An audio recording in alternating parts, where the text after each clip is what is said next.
Hello student, कैसे हैं आप? आई होप आप सभी अच्छे होंगे। प्यारे बच्चों, आज हम करेंगे क्लास 4th के हिंदी के पार्ट 1 को। इस पार्ट का नाम है बच्चों प्रार्थना। जैसा कि आप स्क्रीन पे देख पा रहे हैं, तो ये एक बहुत अच्छी कविता है बच्चों। इसे आज हम अच्छे से समझेंगे, फिर इसके बाद इसके प्रश्नोत्तर व अभ्यास को करेंगे। तो बिल्कुल भी देर ना करते हुए बच्चों इस कविता को अच्छे से समझ लेते हैं। तो जैसा कि यहाँ पे दिया है प्रार्थना। प्रार्थना का मीन्स होता है प्रेयर। जब हम अपने भगवान की या फिर ईश्वर की जो प्रेयर करते हैं, उसकी पूजा करते हैं, उसे हम प्रार्थना बोलते हैं। उससे हम क्या है, भगवान तक अपनी बातों को पहुंचाते हैं, उसका धन्यवाद देते हैं जो उसने हमारे लिए किया है भगवान ने, ठीक। और उससे आशीष लेते हैं भगवान से, ठीक। तो उसे हम क्या बोलते हैं, प्रार्थना बोलते हैं।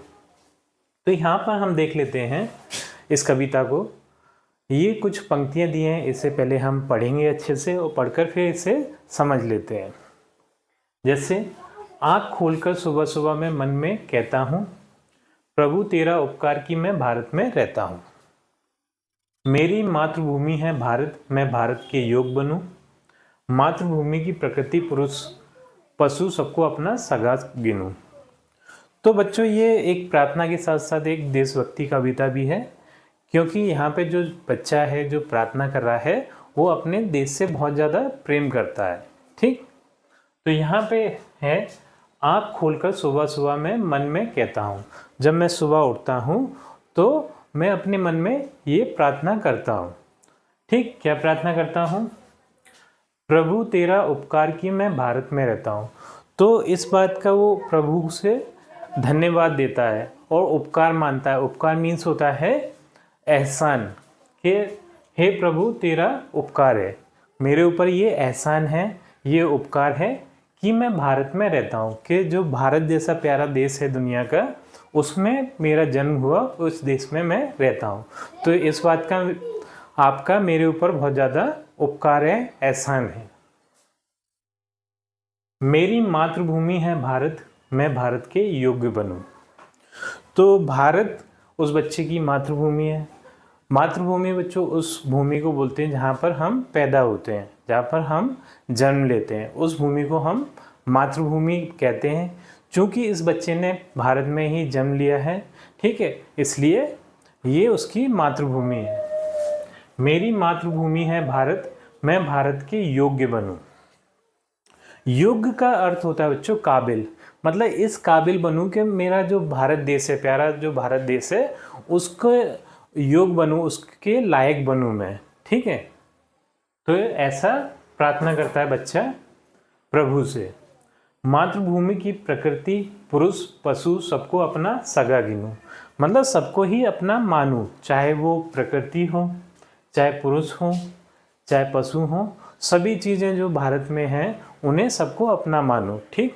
चाहे वो भारत में रहने वाले इंसान क्यों ना हो, पशु क्यों ना हो, और जो भारत की प्रकृति है यानी पहाड़, भूमि, पेड़, ये सभी मेरे अपने हैं, ठीक है, उसे मैं अपना मानूं। इस तरीके से वो प्रभु से यानी ईश्वर से प्रार्थना करता है बच्चा, ठीक। तो यहाँ पर हम देख सकते हैं बच्चों एक चित्र भी दिख रहा है, ठीक है, थोड़ा धुंधला धुंधला आपको दिख रहा होगा ये चित्र, ठीक है। तो आप क्या है, मोबाइल की वीडियो क्वालिटी थोड़ी सी हाई कर लीजिएगा तो स्पष्ट आपको दिखेगा। तो यहाँ पर हम देख सकते हैं दो बच्चे खड़े हुए हैं जो कि सुबह सुबह प्रार्थना कर रहे हैं। ये सूरज निकल रहा है और प्रभु से प्रार्थना कर रहे हैं और प्रभु का धन्यवाद दे रहे हैं, अपने ऊपर उपकार मान रहे हैं, ठीक ठीक। चलो बच्चों आगे बढ़ते हैं, इस कविता को आगे देख लेते हैं, ठीक। तो यहाँ पर कुछ शिक्षण संकेत दिए हैं कि इस कविता को किस तरीके से हमें पढ़ाना है, किस तरीके से हमें पढ़ना है। तो इन संकेतों को भी एक बार देख लेते हैं। कविता का शुद्ध उच्चारण, लय एवं ताल के साथ आदर्श वाचन करें और बच्चों से भी करवाएं, यानी बहुत ज़्यादा लय से हमें इसे पढ़ना है, ठीक। और आपको भी इसे शुद्ध उच्चारण करना है, ठीक है, जिस तरीके से मैं पढ़ रहा हूँ। कविता की मुख्य भाव को सरल बातचीत के रूप में समझाएं। तो मैंने जैसा कि आपको बताया बच्चों, जो कविता का मुख्य भाव है वो क्या है, देश प्रेम है और यहाँ पे प्रार्थना की जा रही है, ठीक, देशभक्ति वाली ये कविता है और यहाँ पर प्रार्थना की जा रही है, प्रभु का धन्यवाद दिया जा रहा है और प्रभु का उपकार माना जा रहा है। उपकार क्यों माना जा रहा है? क्योंकि प्रभु ने हमें इस प्यारे भारत देश में जन्म दिया है हमारा, इसलिए। अब प्रार्थना का महत्व बताते हुए उन्हें प्रतिदिन प्रार्थना करने हेतु प्रेरित करना चाहिए। तो बच्चों, जो प्रभु हैं, जो ईश्वर हैं, वही हमारे सब कुछ हैं। उन्होंने ये सारा संसार रचा है हमारे लिए, ठीक है, और हमें इतने अच्छे प्यारे देश में जन्म दिया है, ठीक है। तो हमें क्या है, रोज़ सुबह उनका धन्यवाद करना चाहिए प्रार्थना के जरिए, प्रभु का, ईश्वर का, ठीक। तो और उनका उपकार भी मानना चाहिए कि हमें इतने प्यारे देश में जन्म हुआ, हमारा भारत देश में, ठीक है। तो डेली हमें प्रार्थना करना चाहिए, तो ये डेली हमारा काम होना चाहिए प्रार्थना का, ठीक। अब यहाँ पर देख लेते हैं बच्चों, जो आगे की लाइनें हैं वो क्या हैं। इसे, इन लाइनों को अच्छे से पढ़ लेते हैं, फिर इन लाइनों को हम अच्छे से समझ लेंगे, ठीक। तो देख लेते हैं। इनका दुख अपना दुख तानू, इनके सुख को सुख अपना। यानी जो भारत के देशवासी हैं, ठीक है, जो भारत के पशु पक्षी हैं, जो भारत की प्रकृति है, तो उनको अगर कोई दुख होता है तो उस दुख को मैं अपना ही मानूं, यानी अपना दुख मान के उनकी मदद करूं, ठीक। और इनके सुख को अपना सुख, और उन्हें कोई आनंद मिलता है, कोई सुख मिलता है, तो वो मेरा ही सुख होगा, तो मैं भी उसको आनंदित होऊंगा और मेरे लिए भी वो सुख के समान रहेगा, ठीक। प्रभु ऐसा बल दो कि कर सकूं पूरा बापू का सपना। तो मुझे ऐसी ताकत दो, बल दो मतलब इतनी ताकत दो, जो बापू का सपना था। बापू कौन है बच्चों? महात्मा गांधी जी, ठीक है। तो जो बापू का जो सपना था इस देश को एक महान देश बनाने का, ठीक है, इस देश की आज़ादी का सपना था, वो पूरा हो गया उनका। और विश्व में एक महान देश बनाने का सपना था बापू का, तो वो सपना मैं पूरा कर सकूं, ऐसी मुझे ताकत दो। ये बच्चा प्रभु से प्रार्थना कर रहा है। भारत के जल, पवन, अन्न, माटी में पलता हूँ।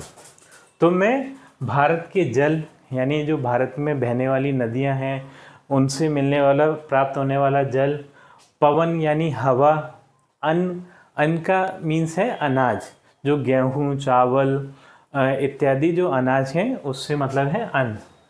माटी, मिट्टी में पलता हूँ, तो मैं इन सभी चीज़ों में पलता हूँ, ठीक है। तो सभी भारत के देशवासी इन्हीं चीज़ों में पलते हैं, है ना, भारत की मिट्टी में, भारत के जल में, ठीक, भारत की माटी, अन्न में, पवन में, इन्हीं सारी चीज़ों में सभी देशवासी पलते हैं, ठीक। अगली जो लाइन है, प्रभु तेरा उपकार की मैं भारत में रहता हूँ। तो फिर वो प्रभु का उपकार मानता है, एहसान मानता है कि मैं इस प्यारे देश में रहता हूँ। तो बच्चों, इसी के साथ ये कविता पूर्ण होती है। आई थिंक ये आपको कविता अच्छे से समझ आ गई होगी, ठीक है। यदि आपको कविता अच्छे से समझ आ गई है बच्चों, तो वीडियो को लाइक करिए, चैनल को सब्सक्राइब करिए, और अगली वीडियो में हम इसके प्रश्नोत्तर और अभ्यास को पूर्ण करेंगे। तो आपसे मिलते हैं बच्चों अपनी अगली वीडियो।